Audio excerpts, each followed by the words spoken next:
क्या आपके भटूरे भी कभी फूलते नहीं हैं या फिर बनते ही सख्त हो जाते हैं? तो आज की ये रेसिपी आपके लिए ही है। आज हम बनाएंगे एकदम फूले फूले नरम और मज़ेदार भटूरे, जिन्हें देखकर आपका भी मन होगा कि इसको फटाफट और तुरंत एकदम बना लें। तो चलिए देखते हैं बिना किसी मुश्किल के ऐसे परफेक्ट भटूरे कैसे बनते हैं। वीडियो को पूरा ज़रूर देखिए। अस्सलाम वालेकुम, hello everyone, welcome back to my channel. तो स्टार्ट करते हैं रेसिपी।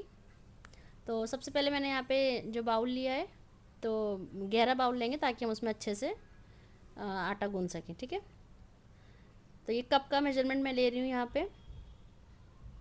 तो ये कप से मैंने यहाँ पे लिया है पहले दो, और उसके बाद हाफ़ लूँगी मैं, मतलब 2.5 कप लूँगी मैदा।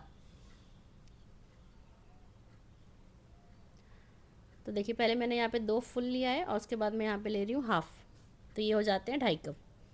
ठीक है, और जितना लास्ट में मैंने हाफ़ मैदा लिया है उतना ही हाफ़ मैं लूँगी यहाँ पे आटा।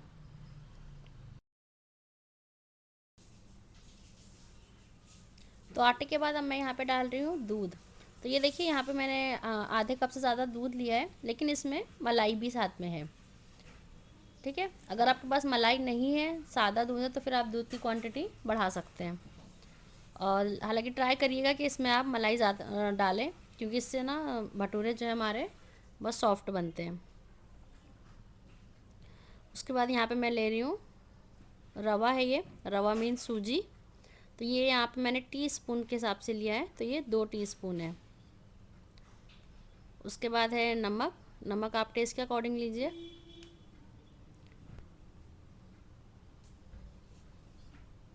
फिर है यहाँ पे चीनी।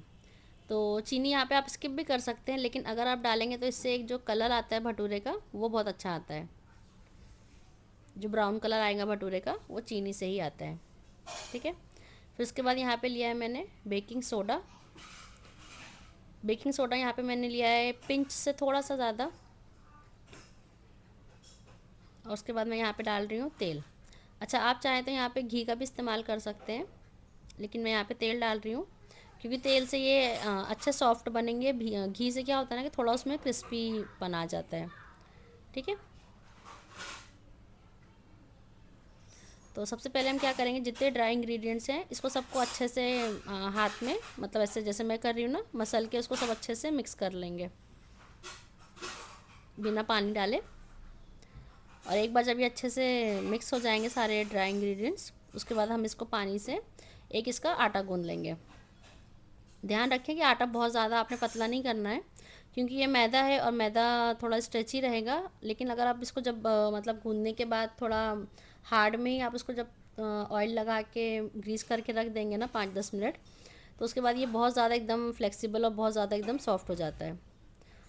तो ये देखिए यहाँ पे ना मैंने थोड़ा सख्त आटा गूंदा हुआ है, मैं दिखाती हूँ आपको।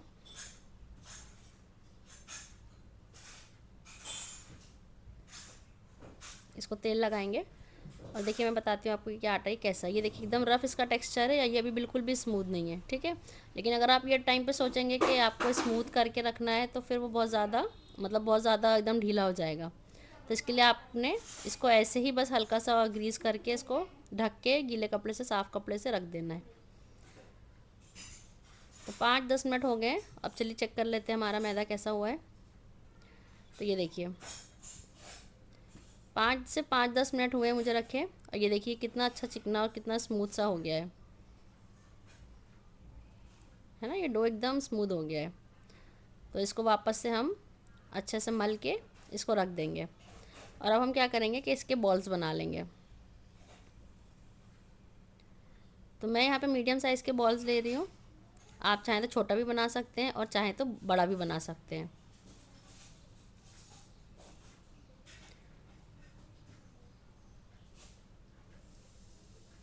अच्छा, इसको बेलने का कुछ इतना ख़ास कुछ वो तरीका नहीं है, जैसे हम नॉर्मल पूरियाँ तेल तलते हैं, बनाते हैं, बेलते हैं, बस वैसे ही इसको बेलना है।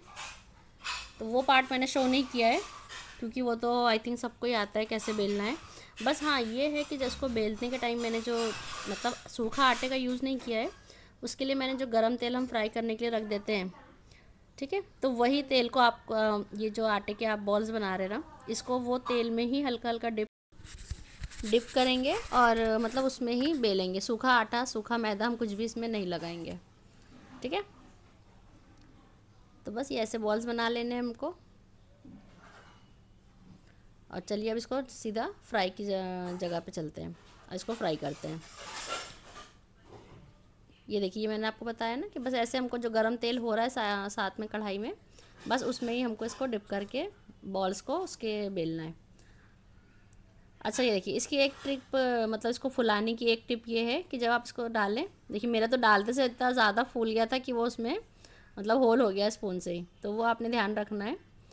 तो आपने ना जब इसको डालेंगे तो उसको हल्का हल्का सा प्रेस करना है, एकदम हल्के हल्के हाथ से उसको प्रेस करेंगे तो वो ऑटोमेटिकली आपका भटूरा फूल जाएगा। ये देखिए मेरा एक साइड से तो पंचर हो गया था, लेकिन फिर भी जैसे ही मैंने उसको पलटा तो ये वापस से पूरा फूल गया।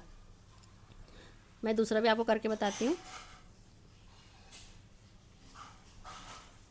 देखिए जैसे ही हम भटूरा डालेंगे ना तो इसको एकदम हल्के हाथ से हमको इसको हल्का हल्का प्रेस करना है, ज़्यादा ज़ोर से नहीं प्रेस करना है।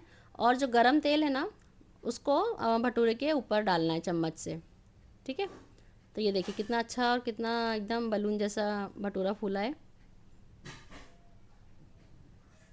बस सब तरफ जहाँ जहाँ आपको लगे कि साइड में कच्चा है या कलर नहीं है, तो वैसा आपने तेल में उसको डिप करके वो साइड उसको फ्राई कर लेना है। देखिए कलर भी कितना अच्छा आया है, और ये जो कलर आया है ना ये शुगर ऐड करने से आया है।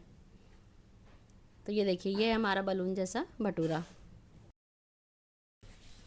तो फ्रेंड्स हमारे गर्मा गर्म फूले फूले भटूरे बिल्कुल तैयार हैं। अगर आपको मेरी रेसिपी पसंद आए तो वीडियो को ज़रूर लाइक करें, चैनल को सब्सक्राइब करें और कमेंट करके बताएं कि आपको भटूरे किसके साथ खाना पसंद है। मैंने तो यहाँ पे छोले बनाए थे और छोलों के साथ हम लोगों ने सबने खाए और बहुत ज़्यादा इन्जॉय किया सबने। तो फिर मिलेंगे एक नई रेसिपी के साथ, तब तक के लिए अपना ख्याल रखिए। अल्लाह हाफिज़, बाय बाय।